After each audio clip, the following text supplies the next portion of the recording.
I was proud to file and pass on the House floor House Bill 391, which allows state-approved battered interventions program to offer faith-based content, which is permitted, by the way. That's why it was so important. And I want to thank the Christian Family Coalition for helping to fight for that. I'm grateful to my colleagues for standing with me on that. I'm grateful to our amazing speaker, Danny Perez. Let's give him a round of applause.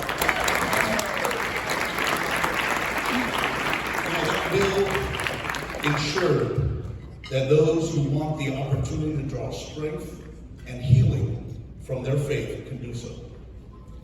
It's a reminder that sometimes the mustard seed we plant in someone's life can grow into real change, even in the hardest of circumstances.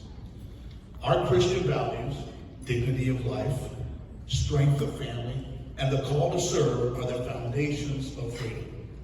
And if we don't defend them, we risk losing the very soul of our communities. That's why I'm committed, along with my colleagues, in serving with conviction, guided by faith, not political convenience.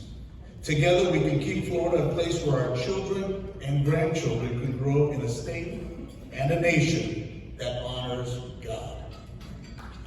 Yeah.